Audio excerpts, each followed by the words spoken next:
ኦክቶበር 24 የዕለቱ መልእክት ርዕስ ላኪና ተላኪ።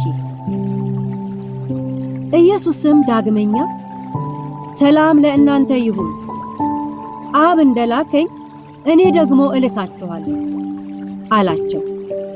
ዮሐንስ ወንጌል ምዕራፍ 20 ቁጥር 21። ከእግዚአብሔር ጋር ህብረት ከምናደርግበት መንገድ አንዱ ተልእኮ ተኮር የሆነ ክርስትና ሲኖረን ነው።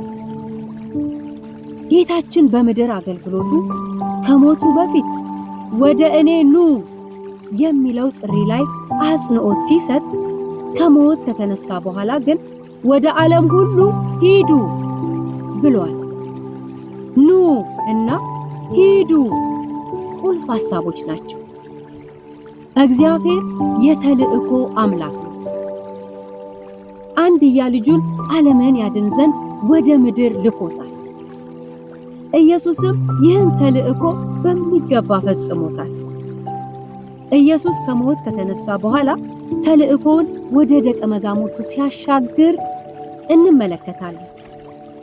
ደቀ መዛሙርቱ የተሰጣቸውን ወንጌልን ለፍጥረት ሁሉ የማድረስ ተልእኮ ከኢየሩሳሌም ጀምረው እስከ ምድር ዳርቻ ድረስ በ30 ዓመታት ማድረሳቸውን የሐዋርያት ሥራ ያስነብበናል። አሁን ተራው የእኛ ነው። ምን ያህል ለዚህ ተልእኮ ተሰጥተናል? ወንጌል እንዲሮጥስ ምን እያደረግን ይሆን? የወንጌል ሰባኪ የሆነው ቻርልስ ስፐርጅን እንዲህ ይላል፣ ሌሎች እንዲድኑ ፍላጎት ከሌለህ አንተ ራስህ አልዳንክም። ስኮትላንዳዊው ጃን ናክስ ደግሞ አገሬን ስጠኝ ያለዚያ ግደለኝ ይል ነበር። በአጠቃላይ የቤተ ክርስቲያንን ታሪክ ስናጠና የእምነት አባቶች በሙሉ የተልእኮ ሰዎች ነበሩ። እኛ ቤተሰባችንና ህብረት የምናደርግበት አጥቢያ ቤተ ክርስቲያን ጌታችን ኢየሱስ ክርስቶስ ለሰጠን ተልእኮ እንዴት እየተንቀሳቀስን ይሆን?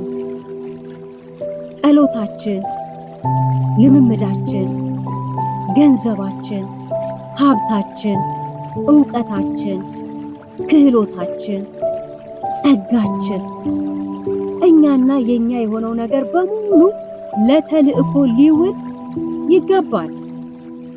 በምድር የመኖራችን ምክንያት ይኸው ነውና አሉ ዛሬም ላኪና ተላኪ